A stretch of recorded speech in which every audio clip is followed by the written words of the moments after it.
This review will take a look at the famous 1971 skyjacking by D.B. Cooper, and it's quite a case. It's still unsolved, and he parachuted out the back of the plane, and he's never been seen since. And he ransomed $200,000, and only a small fraction of that has been found.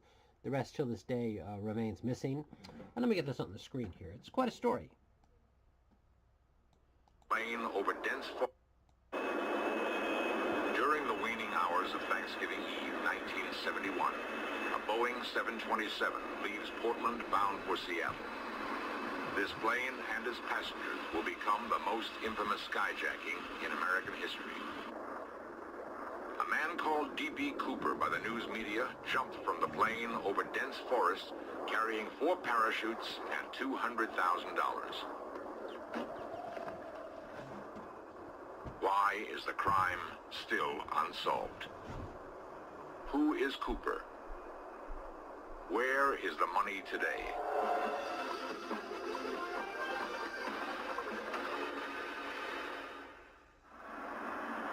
The day before Thanksgiving 1971 was busy as usual for air traffic.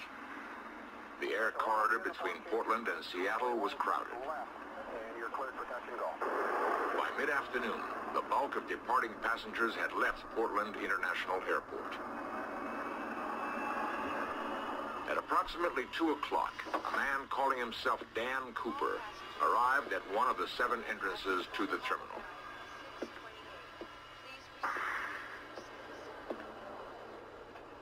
As recreated for In Search Of, he passed anonymously through the 2,500 people who still remained. Flight 305, a milk run originating in Washington, D.C., was on schedule for its quick stopover in Portland. Passenger Warren Travers from Flight 728. Please pick up a white courtesy telephone. Dan Cooper purchased a ticket with cash for the last leg of the flight, Portland to Seattle. The airline clerk who sold him his ticket did not take any special notice of Cooper.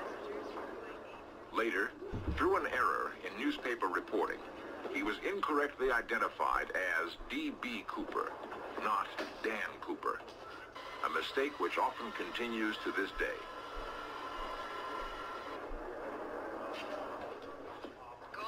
At 2:30, boarding began for Flight 305. Cooper was the 36th passenger to board the plane. Mr. Simpson, please report to the baggage pickup area.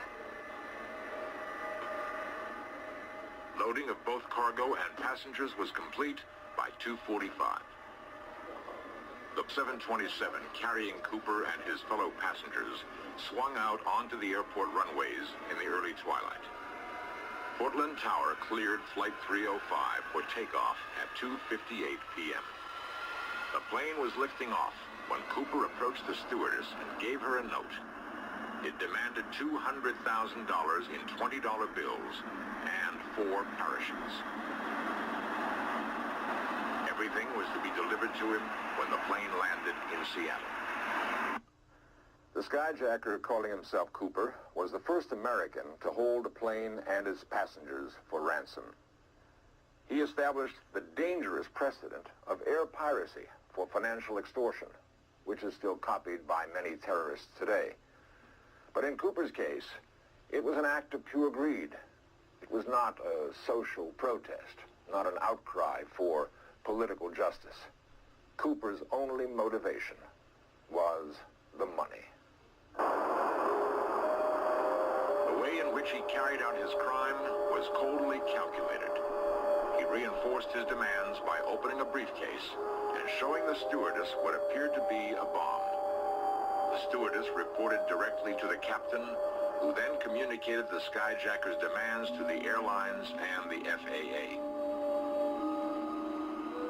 Ralph Himmelsbach, an FBI veteran with 29 years service, was notified of a skyjacking in progress. Flight 305 from Portland to Seattle normally takes 36 minutes. This day, it would last more than 2 hours. 2 of the passengers on that flight were Richard and Barbara Simmons. Well, they had asked us to remain in our seats, and of course after 2 hours in the air, I felt an urge to go back to the men's restroom and got up and walked down the aisle and noticed the expression of the stewardess. She was rather horrified. She glanced first at me walking up the aisle, and then at D.B. Cooper and at the handbag by his side, and then back at me again as if, why are you doing what you're doing? But as I walked past her into the men's room, he turned around and looked very intently at me, and I got a pretty good look. I thought it rather strange that he was that interested in me. And so I got a pretty good impression of him. He was very alert and very much in command of the situation. He knew what was going on, and he was watching carefully every move of every passenger. Meanwhile, law enforcement officers and airline officials were now preparing to meet Cooper's demands. Earl Cossey, a parachutist with 16 years experience and 3,200 jumps to his credit, was asked to supply the 4 parachutes Cooper wanted. By 3:34, Captain Robert Scott was circling the Seattle-Tacoma International Airport, while airline officials collected the $200,000 from a group of Seattle banks. Cossey was quickly preparing the parachutes to be delivered to Cooper. By mistake, one was a ground training chute with its panels sewn shut, thus making it defective.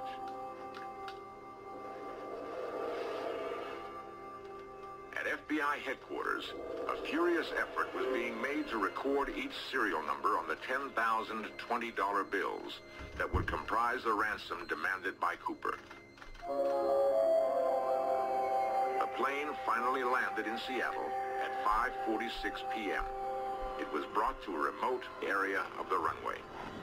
When we finally did land, we landed way off in the far end of the field, which I felt was just a way that showed that he had engineered things so that there was just no possible thing that could have gotten in his way. He allowed the passengers to be unloaded, but kept them grouped out on the airport for close to 45 minutes in the wind and the cold and the rain.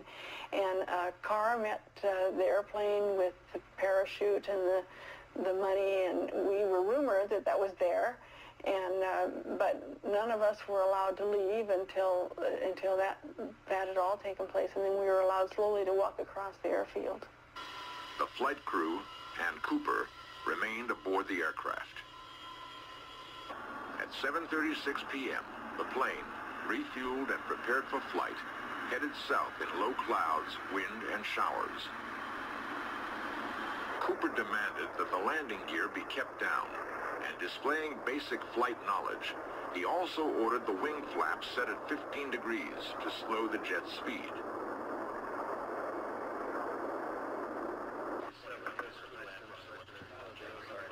The Air Force scrambled jet fighters from McChord Air Force Base near Tacoma to follow the plane from a safe distance.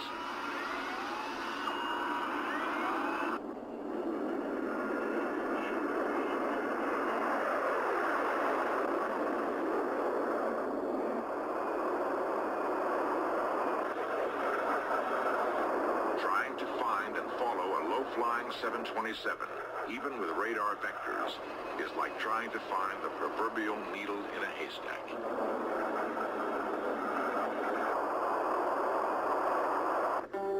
About 20 minutes later, Cooper ordered the entire crew to stay locked in the front of the plane.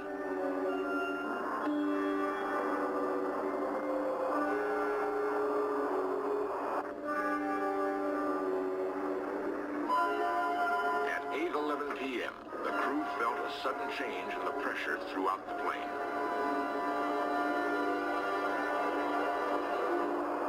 Because of the inclement weather, no one, including the Air Force jets, ever saw Cooper jump or a chute open. The territory in which Cooper jumped was to be searched by planes, helicopters, and trackers on foot. Both Washington and Oregon possess some of the most impenetrable forests in the country. That Cooper would pick these areas may provide clues to his identity. For the present, all we have is an artist's rendering of his face. Who was Cooper?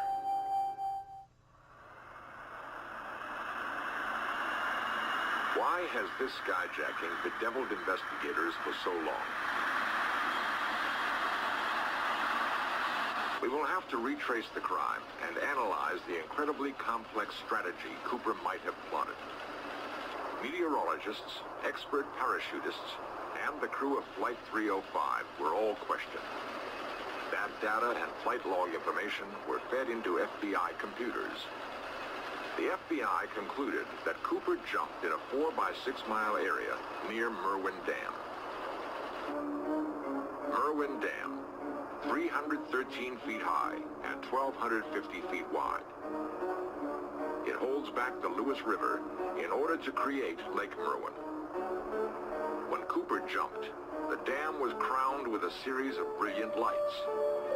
If Cooper could have caught some glimpse through the cloud layers, he would have been provided with an unmistakable landmark. He would have known exactly where he was.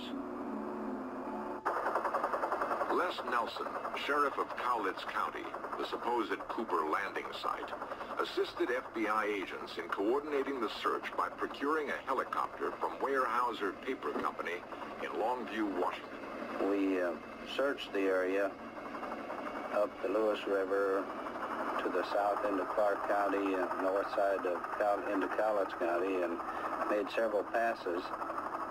We ran for several days there with an intensified search initially with patrol cars and some foot patrol, but basically just the overflight of both fixed wing and helicopters.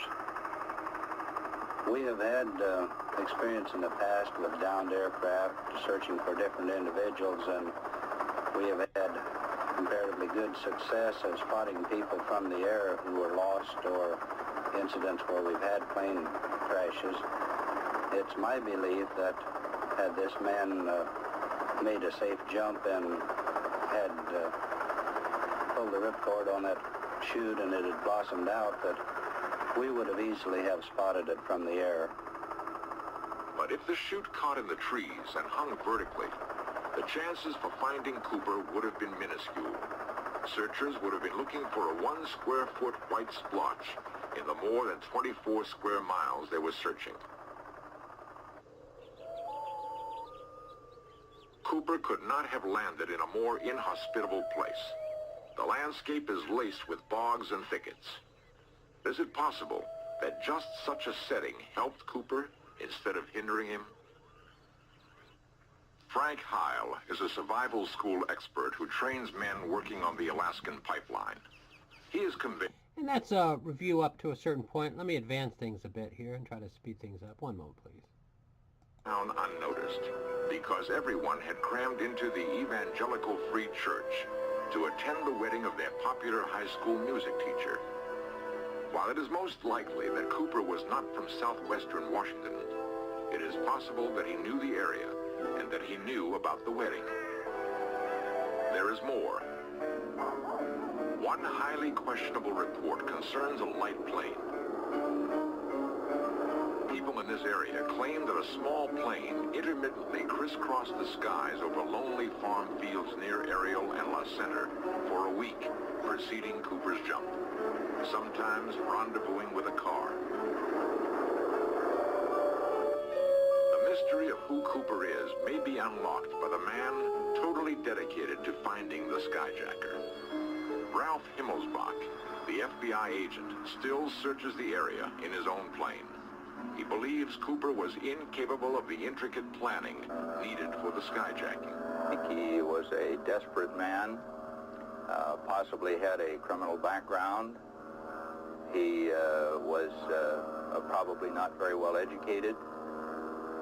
He may have been in a service capacity. He was wearing the type of clothing that would be worn by perhaps a bartender or a waiter.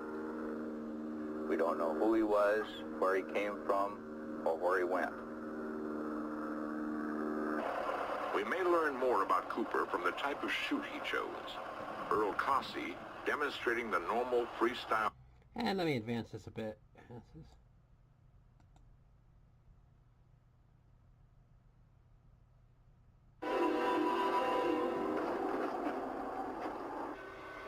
The sketchy evidence leads us to a peculiar but quite plausible conclusion.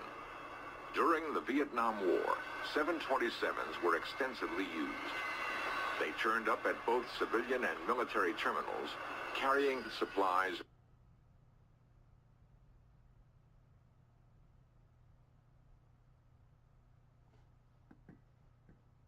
and personnel. The 727 pilots were drawn from both Air Force and civilian sources. Cooper could have been any one of these pilots. If so, he would have had a familiarity with military parachutes and survival techniques. Who was Cooper? Dr. David Hubbard, a psychiatrist and leading authority on the psychology of skyjackers, has interviewed most of the individuals who've been apprehended for skyjacking. Hubbard has drawn a personality portrait of who he thinks Cooper is. As an individual, was a personal failure who had lost the capability of earning a living in our society. In actual fact, Cooper was an early, middle-aged, mentally deteriorated ex-aircraft pilot. He had flown clearly in the Vietnamese War and had undoubtedly taken part in the airdrops in which the tailgate of a 7... And let me advance this a bit more. Woods, chasing these elk, which I never saw, of course. I was going through the brush, and lo and behold, there this piece of plastic was with some writing on it. I noticed that it was an emergency exit plaque. Of course, we...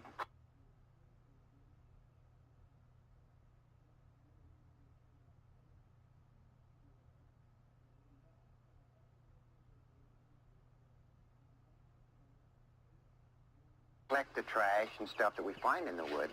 So I folded it up and put it in my pocket. The thought wasn't there about Cooper's plane, but I knew it was off an emergency exit off of the plane. I returned to where we started.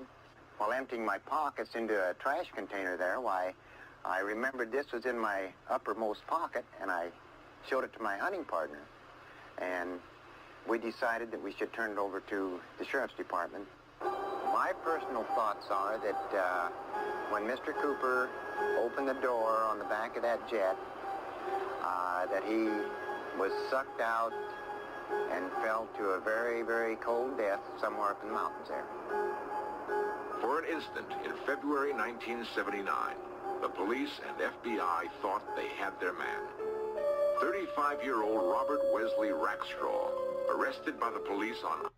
And that individual is still under some suspicion, but most people, the FBI doesn't believe he committed the crime. And let me advance this a bit.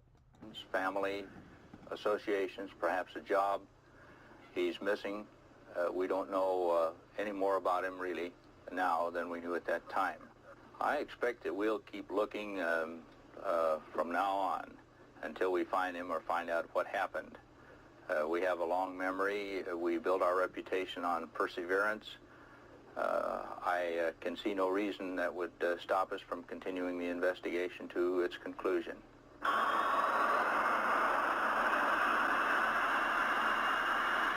federal indictment has been handed down in Portland against Dan Cooper, John Doe, for air piracy and extortion.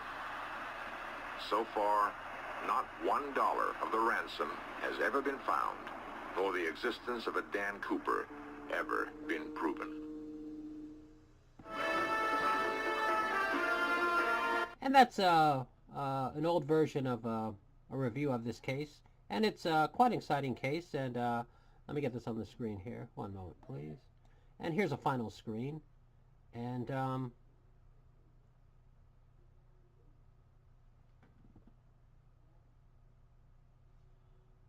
how are you getting the finals? Yeah, there's one.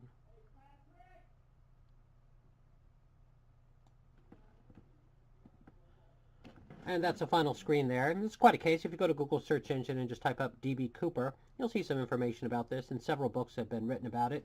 And they have some suspects, but none of them can be conclusively proven as to being D.B. Cooper. And it's quite a case, and that should do it.